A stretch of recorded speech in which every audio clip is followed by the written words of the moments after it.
Hello, my loves, and welcome back. I am so excited, as always, to be here with you.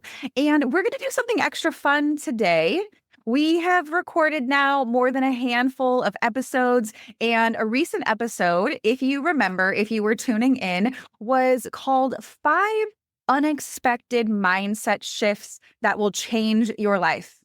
And the feedback that I got from that was that you loved it. And I said, there are so many other mindset shifts and tools like these ones.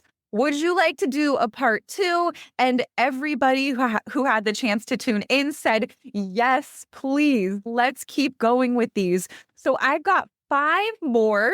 This is going to be part 2 of 5 unexpected mindset shifts that will change your life. I am so excited about this. The nature of this session is one where you don't have to take notes. You never have to do anything. It's so funny because the first one we're going to talk about today is when we feel like we have to do something. But I'm going to be talking about these 5 specific shifts. We're going to talk about why they matter, why they're so important.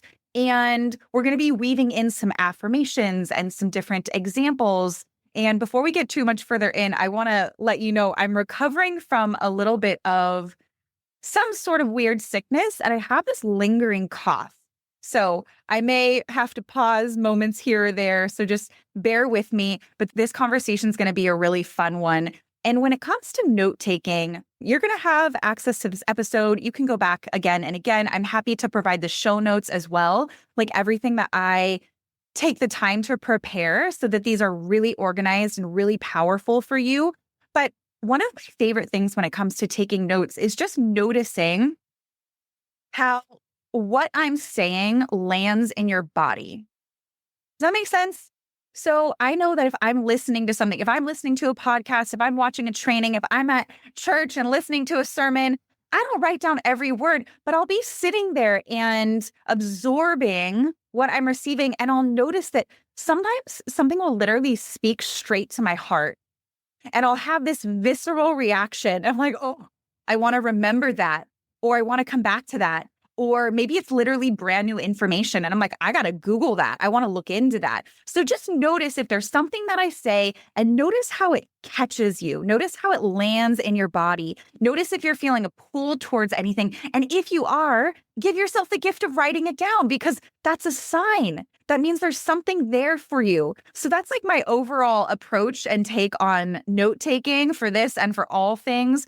And the other thing I want to share with you is some of these things, I want to invite you to approach all of this with a beginner's mind. I feel like I want you to do that all the time with all the things, but especially with this, some of these things you may have heard a variation of this, but it's coming up again for you right now. If you're here tuning in, it's because there's something here for you. How many of you find that you can hear the same concepts? I mean, can I just be really real with you? I literally pay mentors who teach me to do exactly what I teach you because I need the reminders. And being in the seat of the receiver has a completely different impact. So I want you to take this in and I want you to notice what feels new, what feels familiar. If it feels familiar, how can you deepen that? So the first one, I love this one so much. This is, again, these are things that I want to deem as maybe unexpected, things that you don't always hear. And this is one that's a little more common, but we're going to kick off with this because it is so freaking powerful. And it is the mindset shift from have to, like when you have to do something versus get to do it. How many of us need that all day long, every item on our to-do list, every time block on our calendar. And what this allows us to do is it allows us to shift from things in our life feeling like an obligation to an opportunity. It is one of those things that allows you to plug into the frequency of gratitude. We've talked about gratitude several times on this podcast. Gratitude is something that I think in the personal and professional development space, we hear about it. We hear about the power of it and making gratitude lists where sometimes it can get diluted. But when we're talking about energetics and frequency, gratitude is literally the frequency of receivership. if you're wanting to manifest something, if you're wanting to welcome more of something into your life, if you're wanting to create something new, the number one energetic state to get into is one of gratitude. So the shift from I have to work out to I feel so grateful that I have this strong body and I get to work out and I get to move my body. Or for those mamas out there, holy cannoli, the to-do list that comes with being a mom and having kids is never ending. It really does. I'll just be the first to admit, it's like I have to do the laundry and I have to figure out what they're going to eat for dinner and I have to get them there and I have to get them here. It's like, hold on a second. My kids overall, not all the time, we're kind of like cold and flu season. My kids are healthy and they're strong and we have the means to get to take care of them and do these things. And you get to tap into the energy of that overflowing gratitude and abundance, right? I absolutely love this. Yeah, this is something that we absolutely have to check ourselves with. This came up recently. I wanted to share this quick story. I was meeting with a client. We were doing a one-on-one session, and we were specifically talking about her calendar. And she wasn't feeling like she had good systems. She was feeling like she wasn't getting things done. And so I was sharing different, honestly, it was more of like tips and tricks around productivity, which we will actually do an entire podcast episode on that. But one thing that I shared with her was how important our words are. Our words literally create our reality. I love, if you've ever seen this, where is it? Oh my goodness. I typically have a magic wand on my desk. Which one of my children stole my magic wand? It is not here right now. But I have that because it's this beautiful reminder. And I'll do this with my team or I'll do this with clients where I'll literally grab the wand and I'll wave it. And I'll say, if you could wave a magic wand and create anything you desire, what would that be? And that's literally what we're doing with our words. So where I'm going with this is there was a period of time when I was actually time blocking using the tool of Google Calendar, which I absolutely love. If you know me, you know I'm a fan of my paper planner, but I love the digital system. And I had things on there, like literally the words workout and do laundry. And I'm just going to be really real with you. I don't like working out and I don't like doing laundry. I just don't. And so I remember, and those are two tiny examples, but fam, there was a period of time where I would look at my calendar and I dreaded what I saw. I would open up my Google Calendar and I would feel my body start to shrink. And what I realized was, so here's the thing. We got to take care of our bodies. We've got to get the laundry done. We have to do these things. But I literally went into my calendar and I changed workout to, gosh, what was it? It was like hot bod for a hot mama.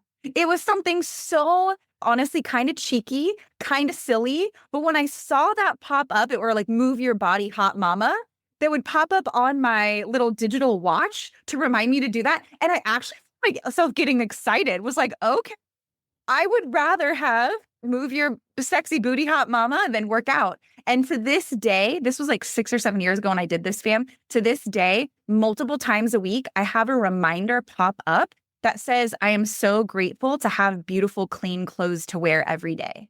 And you better believe that I walk to my little laundry room with a smile on my face. And I'm like, yes, I do. I get to do these things. So your words matter.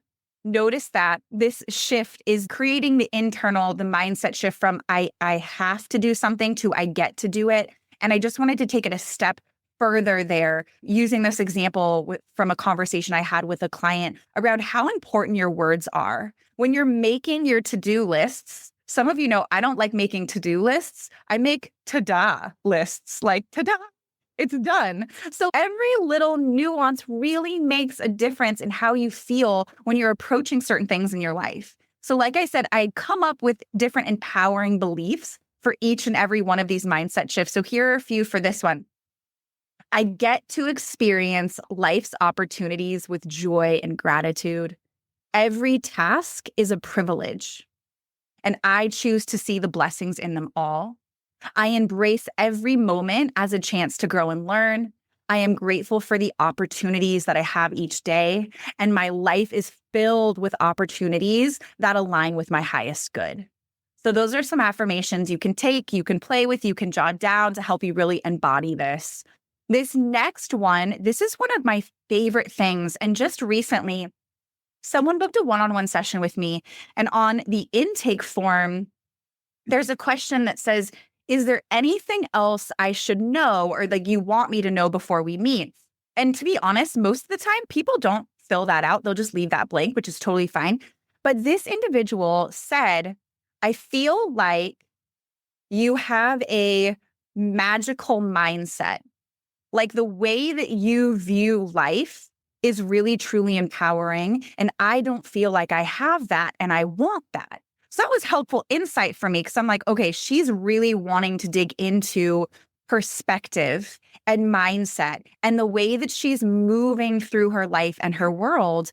And so mindset shift number 2 is viewing every challenge that you come across as a gift or blessing in disguise. Viewing every challenge as a gift or blessing in disguise. And let's just face it, when we are looking at some of our greatest lessons, I don't like this. I'm just going to put that out there. I don't like this, but I didn't make the rules. We've got to take this up with God, with spirit. The majority of the greatest lessons that we learn in this lifetime typically come from our challenges, our dark nights of the soul, the moments where we're stretched, where we're tested, where we question, can we even go on? How am I going to get through this? I don't love that.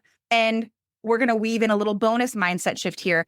If you're somebody who literally only learns your lessons through the hardships, you might actually have a subconscious belief that says you are someone who can only grow through the challenges and the struggles. So another little mindset belief to weave into this one is starting to affirm that you are open. God, universe, spirit, I am open to the greatest lessons through not only my challenges, but through the moments of joy and pleasure and happiness and delight. So we can learn from both of those. There's magic in both of those. But I think having a really, truly magic mindset, like this one client had shared with me, comes from really, truly viewing as everything happening in your highest good. And now I want to weave in a little caveat here.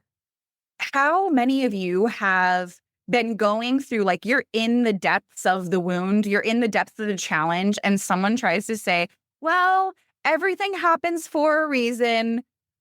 Fam, there is a place and a time for that. This is what I teach. This is what I practice. This is what I preach. And there are moments where if someone tried to say that to me, I would either want to flip them the bird or like karate chop them in the throat. Like, hello, read the room. I'm in my feels. And so you get to extend that same amount of love and grace to yourself. And that's going to be part of one of the other things that we talk about in just a minute. So mindset shift number 2 is really seeing if you can practice viewing every challenge as a gift and as a blessing, perhaps one that's in disguise at the moment. And the interesting thing about this is this one individual who had reached out to me and said, Dani, you have the most magical mindset. Sure enough, the way that this all unfolded was during that one-on-one session we had, she was trying to figure out what was next in terms of her professional life and her career. And there was a job opportunity that, like, literally she was in talks, making things happen, negotiations back and forth. And during our session, she got really excited about this job opportunity. The more we were talking about it and she was trying to figure out what's next, she's like, I really do want this. But there were a few things. The big one was the pay. She was like, I can't take the job at the pay they wanted to give it to me. I literally can't afford to take it if that's the case. And so she had given them kind of her salary minimums and things like that. So she got really excited on our call. And the very next day, she sent me a message. And she said, hey, thank you so much. Yesterday's session was amazing. I wanted to update you, though. I didn't get the job. and I'm feeling really heartbroken and I'm feeling disappointed and just honestly let down by life. And so the conversation that we had there via voice note was very similar to what we're doing today, where I said, hey, listen, this is not the time. Like, you're going to want to come back to this message, because what I'm going to invite you to take on in terms of mindset here, you might not be prepared to receive. So I said, I want you to feel your feels. I want you to dig into it. I want you to let yourself cry through the disappointment. And then I want you to see if you can find the gift in this. I want to see if you can acknowledge what this now opens up. What does this no make room for, make space for? One of my favorite things, and actually I didn't share this with her, I might voice note her right after this today, is that rejection, what looks like and feels like rejection, I believe this with every freaking fiber in my being, is actually divine redirection. Divine redirection. It is spirit saying, I've got something even better for you, even more aligned. And if you've been hanging out in my world, the Women in Energy Expansion Academy probably know this, but one of my favorite mantras, and I did share this with this woman, was it's this or something better. And so if this is the thing you got excited about, if this is the thing you want, and it didn't come to fruition, it literally just means there's another opportunity that is exponentially better for you. And taking this one step further, this mindset shift of challenges being gifts and blessings in disguise is, I was thinking about her. Clearly, like, so inspired. I can't stop thinking about her in this scenario. Can we get to a place when we don't get what we want, or when we feel like we're knocked down? Can we get to a place of even saying a prayer of gratitude? Can you imagine being grateful for not getting what you want? Because that is how much trust and faith you have. Thank you so much, God, universe, spirit, for not letting that job be the thing that I said yes to, because I already know. I don't know what it is, and I don't have to know what it is, but I already know that what you have for me is so much better, and I trust you to guide me there. That one blew my mind, because as I was thinking about this woman and how much I love her and I want the best for her, I'd never done that, fam. I'd never actually said a prayer of gratitude while I was in disappointment, right? Like, that just feels so counterintuitive, but I got so fired up about that. So here are the empowering beliefs with mindset shift number 2. Every challenge I face holds a powerful lesson. I trust that every obstacle is a stepping stone for my growth. I embrace challenges with understanding that they will lead me to a higher place. Difficult moments are opportunities, always, always, always, for expansion. And I am resilient and capable of transforming any challenge into an opportunity. So there's that.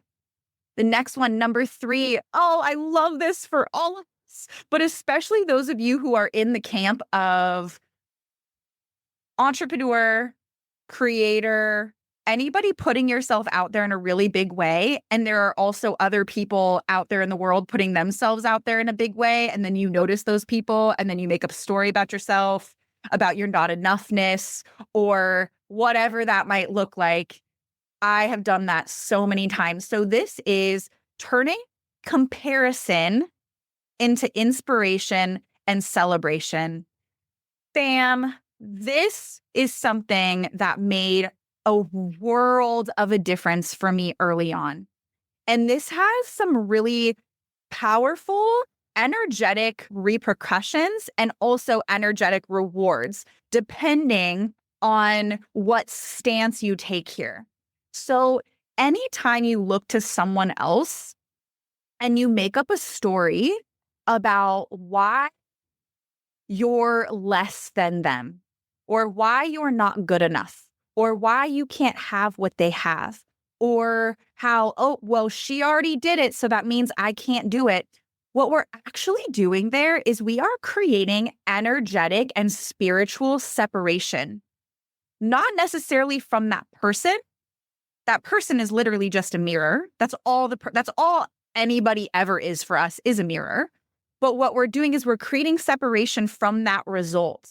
So when we see somebody with celebrating the milestone or the accomplishment or the promotion or the acceptance or the home or the way she does whatever she does that you think, I want to do that too, but here's why I can't. You're actually getting yourself further away from the thing that you desire. And I did not realize this for a really long time. And this seems like a really elementary example, but this was a game changer for me. I remember really early on when I was building my business and people would share about their business wins or their marriage being perfect, or they got into this big, beautiful house, or they had their highest income month. And I didn't feel like I had those things. And I remember, you guys might know this about me because I've shared this before, but in human design, I'm a sacral manifesting generator. So I would feel the ping. And so there's like sacral, which is your womb space, but do you know where I would feel it? I would feel it in my solar plexus. Your solar plexus, in terms of your energetic centers, your chakras, your solar plexus is your power center. So what would happen is I would see some other woman in the world do something amazing, and I would feel like it was a sucker punch to my gut. Like I would make it mean something not so great about myself. And I did not even realize I was doing it. Like, why would we do that intentionally until I was having a conversation or I was at a training, and this is exactly what came up. And the invitation was that person who has the thing you want, the person who you're comparing yourself to, all she really is, she's what I like to call now, this was not the verbiage then, but she's a possibility portal. She's just showing you what you have access to, what's available to you, what you can create. And that one distinction, that one conversation changed everything for me. And so I actually don't really, you know what? I don't think I really struggle with comparison anymore. And I have to question it because I'm like, maybe it's there, but I'm not consciously aware of it like I used to be. And so when you see someone having a thing or a result or an outcome that you desire, the most powerful thing you can do is celebrate that person.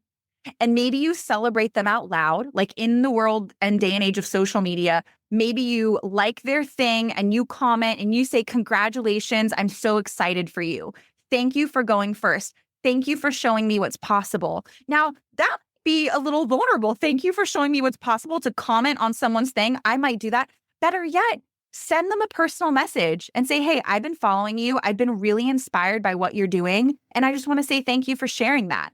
Thank you for showing me what's available for me, right? So how can you find ways to turn comparison into celebration and inspiration? Huge, huge shift available for us there. So the empowering affirmations with this one is other people's success is simply proof of what's possible for me. I love this. I celebrate the achievements of others as inspiration for my own journey. There is more than enough success and abundance. You guys know a dear friend of mine who I've been able to partner with over the last, year and a half now, Jolie. I remember really intuitively on a call, it was full of women.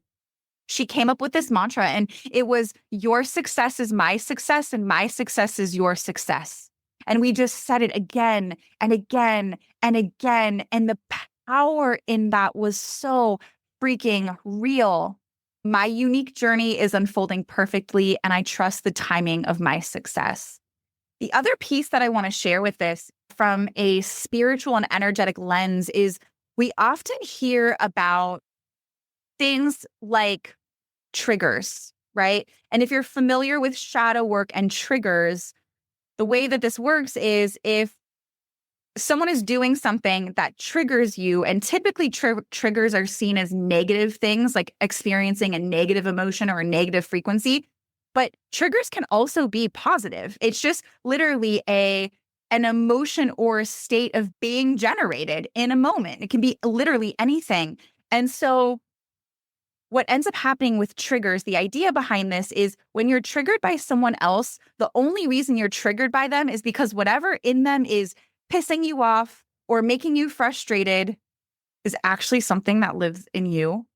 I don't know if you're familiar with this concept, but the flip side of that is true. Also, when you see something beautiful in someone, when you love something about someone, when you see another woman crushing it and you're able to honor her in where she's at, the only reason you're able to see that is because that also lives within you. The first time I heard that, it's, like the shadow work versus light work, and both of them are required. You can't have one without the other.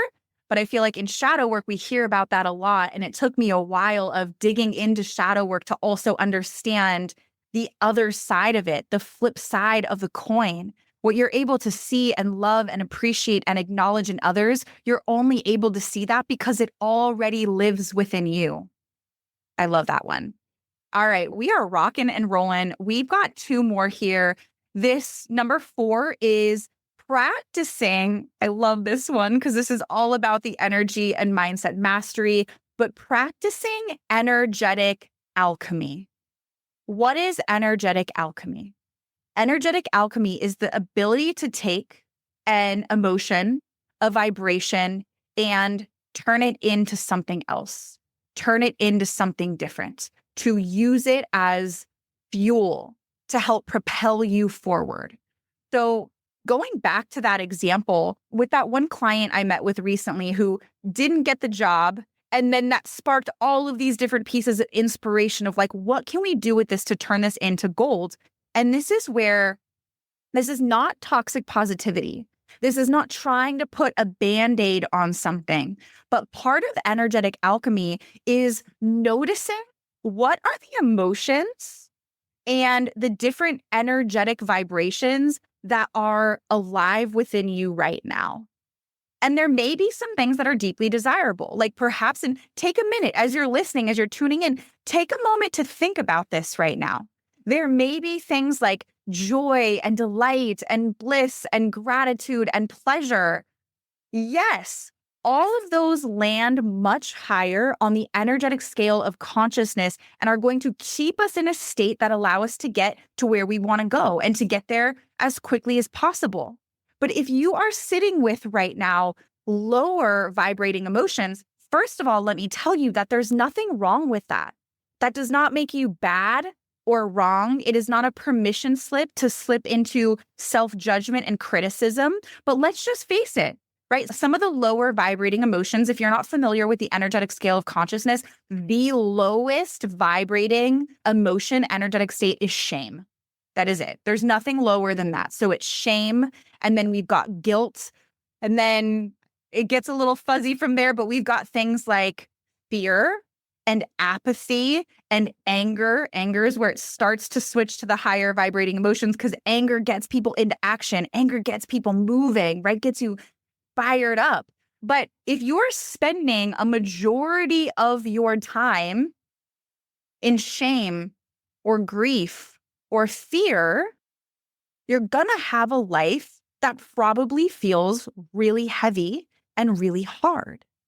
And so energetic alchemy is beginning one with identifying what is alive within you right now that feels heavy, that feels dense, that feels like it's wanting your attention, and giving yourself the opportunity to do some gentle work with that. So it may start with jotting that down. What are the feelings coming up? Maybe there's sadness there.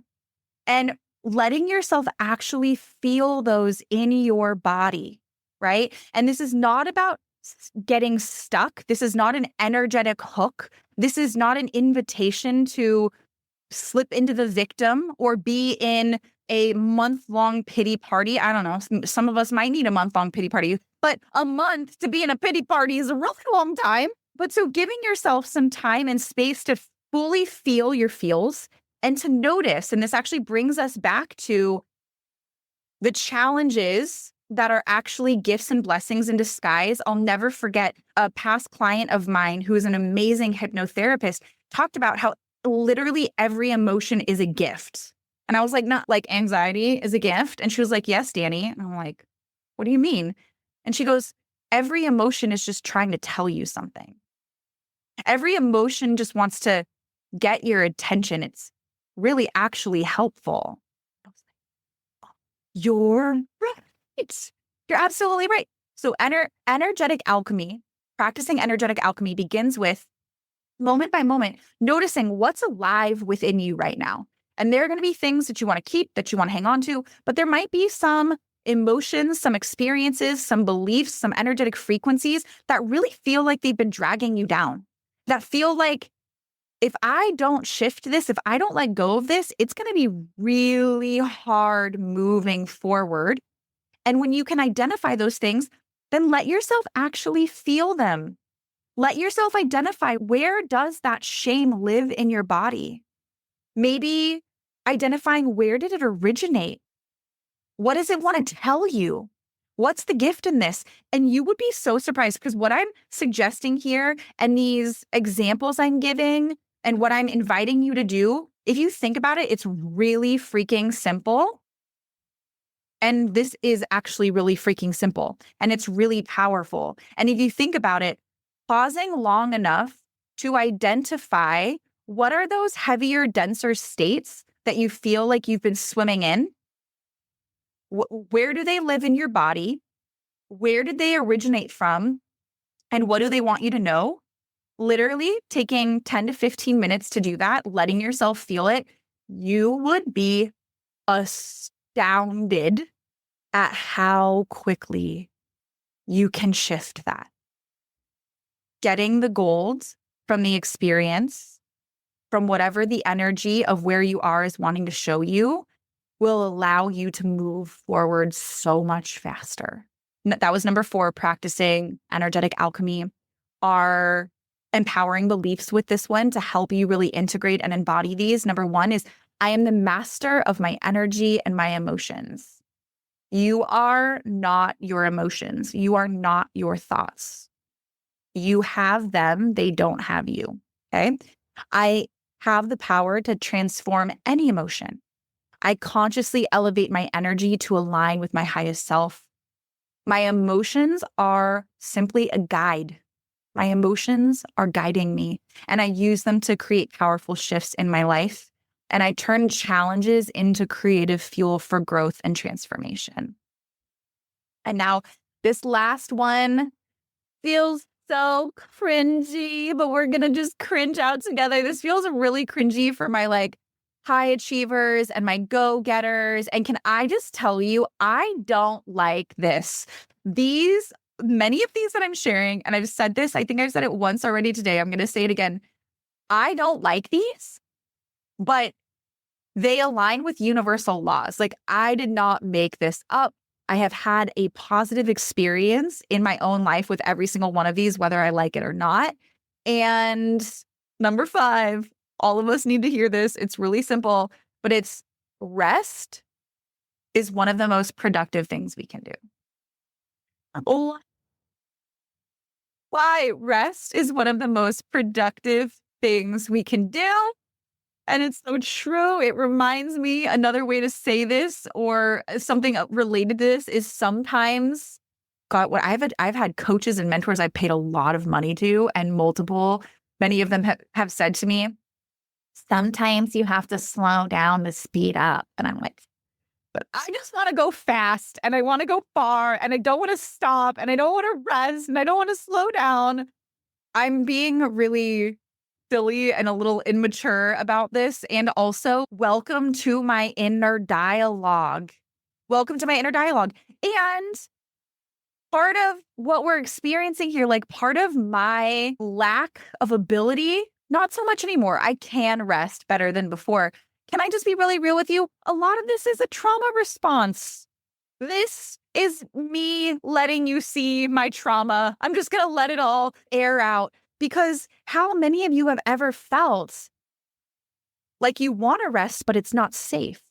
Because if you rest, you're going to get behind.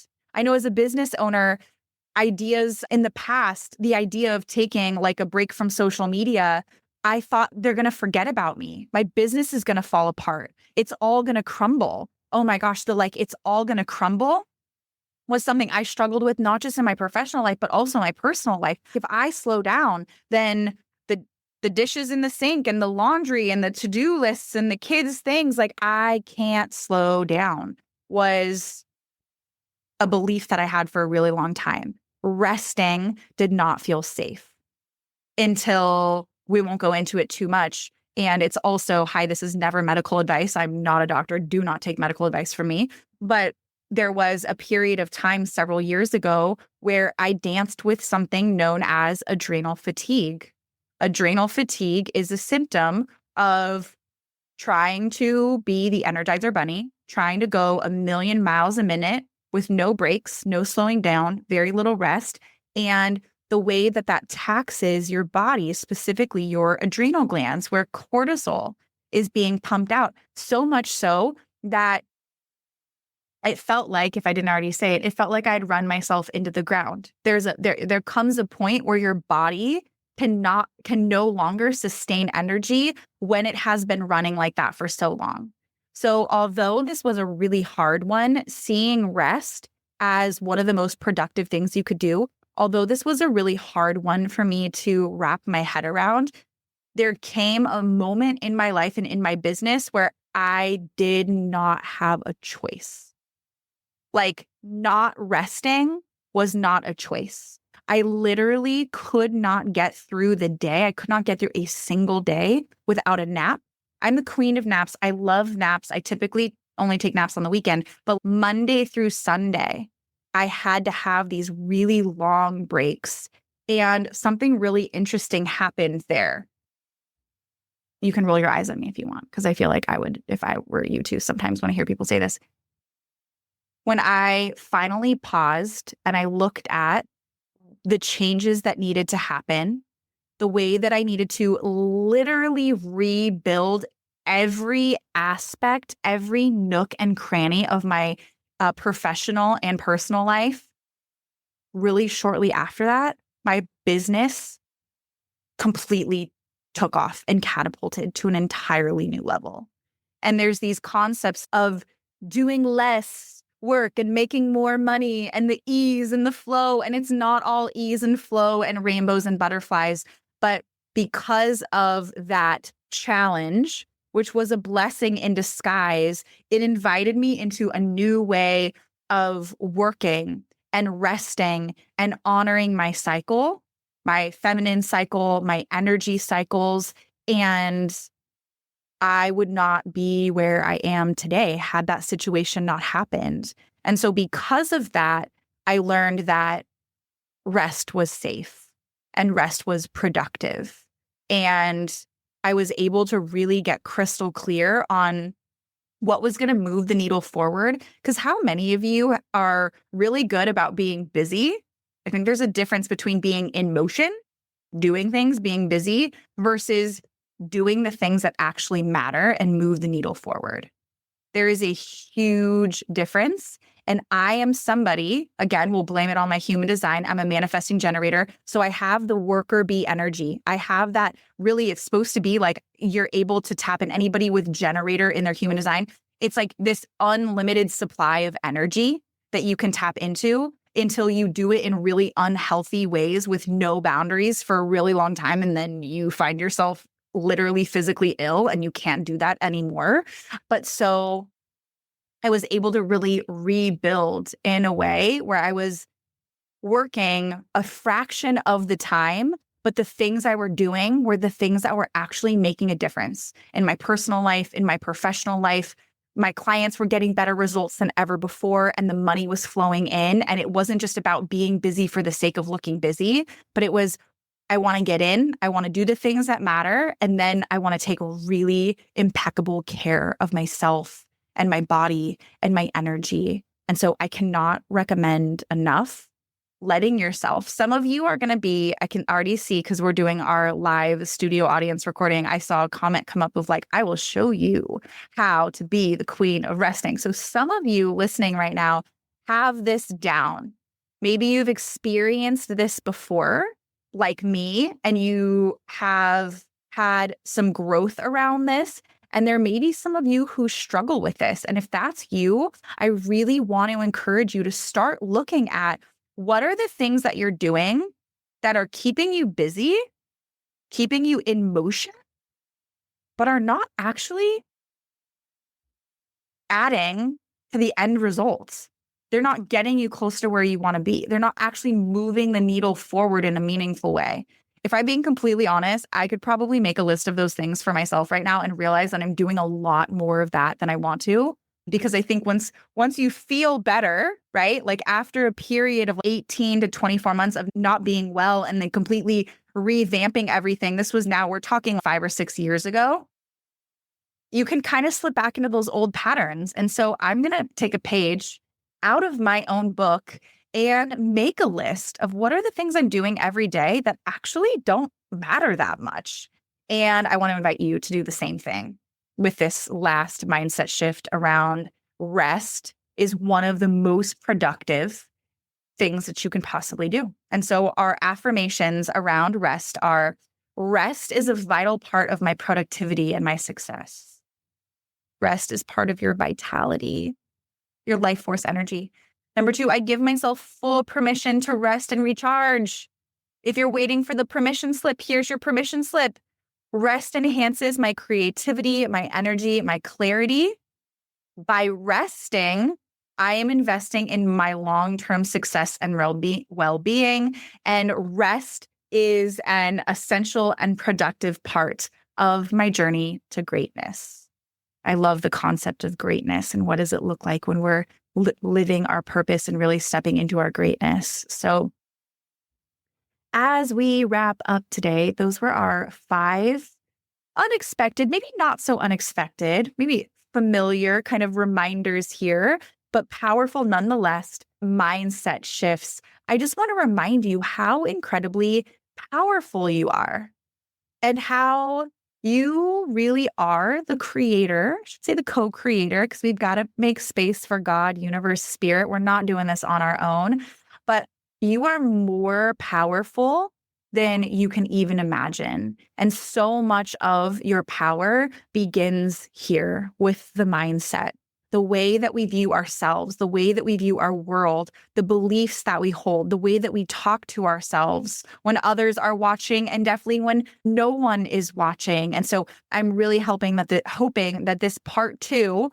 of our 5 mindset shifts that will change your life is something that you can take with you today and tomorrow and integrate and embody forever moving forward. So take what feels good, take what sticks. And as always, I love hearing from you in terms of what you loved most, what felt surprising, what you're going to do with this information moving forward. So if we're not already connected, find me on the social medias, send me a message. I will reply 99% chance with a voice note because that is the only way I communicate. But I am so excited to continue this conversation with you out in the real world. I love you all so much.